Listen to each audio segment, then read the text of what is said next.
அன்பான தேவ இனங்களே, சபையிலே பெண்கள் பேசலாமா? பேசலாம். ஆனால் பெண்கள் ஆண்கள் இருக்கும் பொழுது ஆண்களுக்கு முன்பாக பேசக்கூடாது என்று திட்ட தெளிவாக வேதம் சொல்லுது. 1 கொரிந்தியர் 14ஆம் அதிகாரத்தில் நீங்கள் 33ஆம் வசனம் சொல்லுது என்னென்றால், தேவன் கலகத்துக்கு தேவனாயிராமல் சமாதானத்துக்கு தேவனாய் இருக்கிறார். சமாதானத்துக்கு தேவனாய் இருக்கிறவருடைய சபைகளில் என்ன நடக்குதுண்டா, பரிசுத்தவான்களுடைய சபைகள் எல்லாவற்றிலும் அப்படியே இருக்கிறது. பரிசுத்தவான்கள் இருந்தால் தான் அந்த சபை கலகம் இல்லாமல் இருக்கும். என்ன மாதிரியான கலகம் என்றால் இங்கே சொல்லப்படுகிறது, சபைகளில் உங்கள் ஸ்திரிகள் பேசாமல் இருக்க கடவர்கள். சபைகளிலே உங்கள் ஸ்திரிகள் பேசாமல் இருக்க கடவர்கள். பேசும்படிக்கு அவர்களுக்கு உத்தரவில்லை, அவர்கள் அமர்ந்திருக்க வேண்டும்.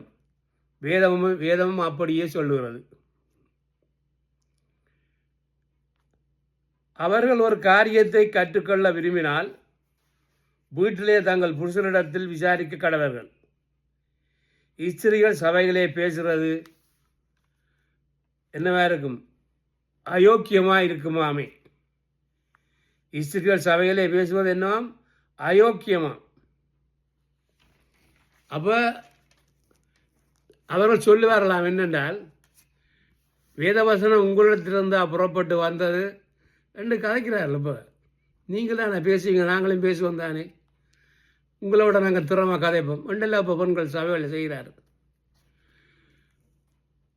வேதவசனம் உங்களிடத்தில் இருந்தால் புறப்பட்டு வந்தது, அது உங்களிடத்திற்கு மாத்திரமாக வந்தது. சேலஞ்ச் பண்ணுறார், உங்களிடத்தில் மாத்திரமாக வந்தது, எங்களிடம் வராதோ. ஒருவன் தன்னை தீர்க்கதரிசி என்று எண்ணினால், ஆவியை பெற்றவனான் என்று எண்ணினால் நான் உங்களுக்கு எழுதுகிறதாவது கர்த்தருடைய கற்பனைகள் என்று அவன் ஒத்துக்கொள்ள வேண்டும். அதனால் இங்கே பாருங்கள், இந்த தேவ வசனத்தை பெண்கள் பிரசங்கம் பண்ணக்கூடாதுன்னு திட்டவட்டமாக பவுல் எழுதியிருக்கிறார் 1 கொரிந்தியரில் 14ஆம் அதிகாரம் 34ஆம் வசனத்திலே. ஆங்கிலத்தில் நான் சொல்கிறேன் என்னென்னா, இங்கே the women should keep silent in the churches, for they are not permitted to speak, but should be in submission, as the law also says. law சொல்லுதாம். அப்படி என்ன, இந்த வசனங்களையும் கிழிச்சுப்பட்டு தான் பெண்கள் பிரசங்கம் பண்ணணும். அந்த லோ இருக்கிற பகுதியில் தான் கிழிச்சுப்பட்டு தான் பெண்கள் பிரசங்கம் பண்ணணும்.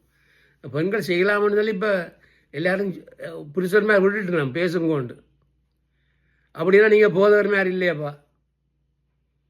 நீங்கள் உங்களோட மனைவியை பேச விட்டா, உபதேசம் பண்ண விட்டா, நீங்கள் என்ன சத்தியத்தை சரியாக அறியலை. அதான் முக்கியம். இங்கே என்ன சொல்லப்படுது என்றால், சபைகளில் உங்கள் ஸ்திரிகள் பேசாமல் இருக்க கடவர்கள். 35ஆம் வசனம் 34ஆம் வசனம் சொல்லுது, the women should not keep silent in the churches. பாருங்க, அவர்கள் ஒரு காரியத்தை கற்றுக்கொள்ள விரும்பினால் வீட்டிலே தங்கள் புருஷனிடத்தில் விசாரிக்க கடவர்கள்.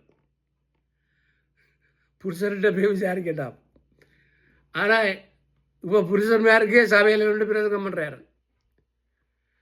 அப்போ புருஷன்கிட்ட போய் விசாரிக்கணும், அது வீட்டில் போய் சேர்ச்சி தேவையில்லை. If there is anything they desire to learn, let them ask their husbands at home.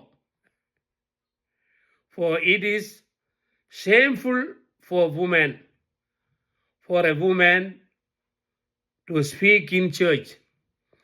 ஷேம்ஃபுல்லுண்டா என்ன? அது இங்கிலீஷ் 2-3 இங்கிலீஷ் இருக்குது. ப்ராப் இருக்குது, இம்ப்ராப் இருக்குது. ப்ராப் புறப்பண்டு சொன்னால் அதாவது யோக்கியம், இம்ப்ராப்பண்டா அயோக்கியம். அப்போ சேர்ச்சிலெல்லாம் பெண்கள் பிரசங்கம் பண்ணவில்லோ, அவை எல்லாரும் அயோக்கியமான ஆக்கள். நீங்கள் அதை நம்பக்கூடாது. அவர்களை நீங்கள் நம்பக்கூடாது. தீமைத்தீவும் சொல்கிறார். தீமைத்தீவு கழுதின நிறுவனத்திலையும் சொல்கிறார். 2ஆம் அதிகாரம் 12ஆம் வசனத்தில் என்னவென்றால் 2:12 சொல்கிறார். என்னன்னு பாருங்க நீங்கள். I do not permit a woman to teach or to exercise authority over a man. Rather, she is to remain quiet. குவாய்ட்டாக இருக்கட்டாம். என்ன பெண்கள் சபைகளை பேசும் பொழுது என்னண்டா இங்கே சொல்கிறார் என்றால், for Adam was formed first, then Eve.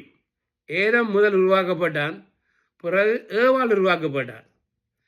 அப்படியானால் இங்கே சொல்லப்படுது, and Adam was not deceived. Adam வஞ்சிக்கப்படவில்லை. And Adam was not deceived, but the woman was deceived and became a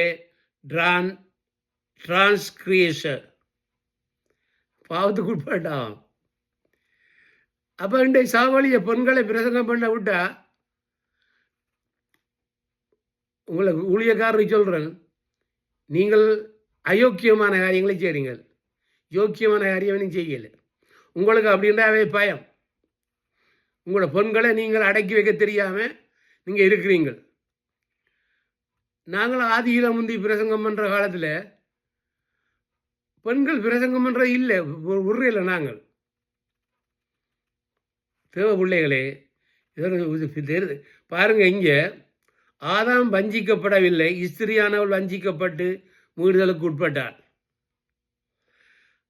அப்படி இருந்தும் தெளிந்த புத்தியோடும் விசுவாசத்தோடும் அன்பிலும் பரிசுத்தலும் நிலை கொண்டிருந்தால் பிள்ளை பேற்றினால் ரசிக்கப்படுவார்.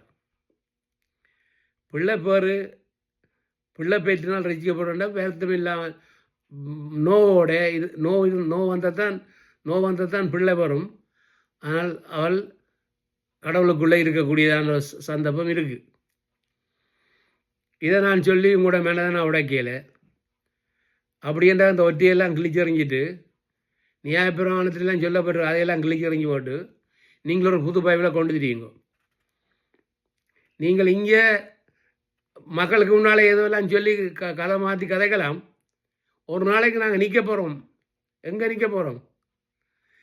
இன்பராய் ஈட்டிலே மோட்சக்காரையில் நாம் சந்திப்போம் என்றெல்லாம் பாடி மொழுதுரி கொளுத்தி பெரிய பூ வாழையங்களெல்லாம் வச்சு அனுப்புறது உண்மைதான். அதெல்லாம் அந்த நேரம் ஒரு நடிப்பு. அங்கே அங்கே சந்தோஷமாக இருக்க மாட்டோம். ஒரே சண்டையும் சச்சரவும் இருக்கும். ஆனால் சில கணவர் மேல் பொறுத்து கொண்டிருப்பார். அவர் மரியாதைக்காக வாழ்ந்து கொண்டிருப்பார். அதனால் ஸ்திரிகளே, நீங்கள் தொடர்ந்தும் ஆண்களுக்கு உண்டாக பிரசங்கம் பண்ணினால் நீங்கள் அயோக்கியமானவர்கள். நீங்கள் யோக்கியமானவர்கள், அயோக்கியமானவர்கள். பச்சையா சொல்றது. வேதத்தை நாங்கள் தெளிவாக சொல்லாட்டி யார் சொல்லுவான்? விளங்குத? சபையில் இருக்கு போய் வர்றது அது வளமே. சபையில் இருக்கு போகிற வாரது, கோபி குடிக்கிறது, தேர்தல் குடிக்கிறது, சாப்பிட்றது எல்லாம் வளமே. விளங்குது? அதையும் இப்போ சொல்லி காட்டுறாரு. ஏதோ தாங்க செலவழிக்கிற மாதிரி சபையார் கொண்டு வராங்க, சபையார் கொண்டு வந்து சாப்பிட்றார்கள். அதில் போய் பலரும் வந்து சாப்பிடலாம். நாங்களும் சாப்பாடை கொண்டு வரோம், சாப்பிட்றோம். அது போகிற விஷயம். இதை கூட அங்கே போட்டிருக்கணும், சில வடி போட்டிருக்கணும். கவனம், வடி போட்டிருக்கிறீங்கள், இதற்குரிய வடியை நீங்கள் தான் அனுபவிப்பீங்கள். தேவன் தான் உங்களை ஆசீர்வதிப்பாராக.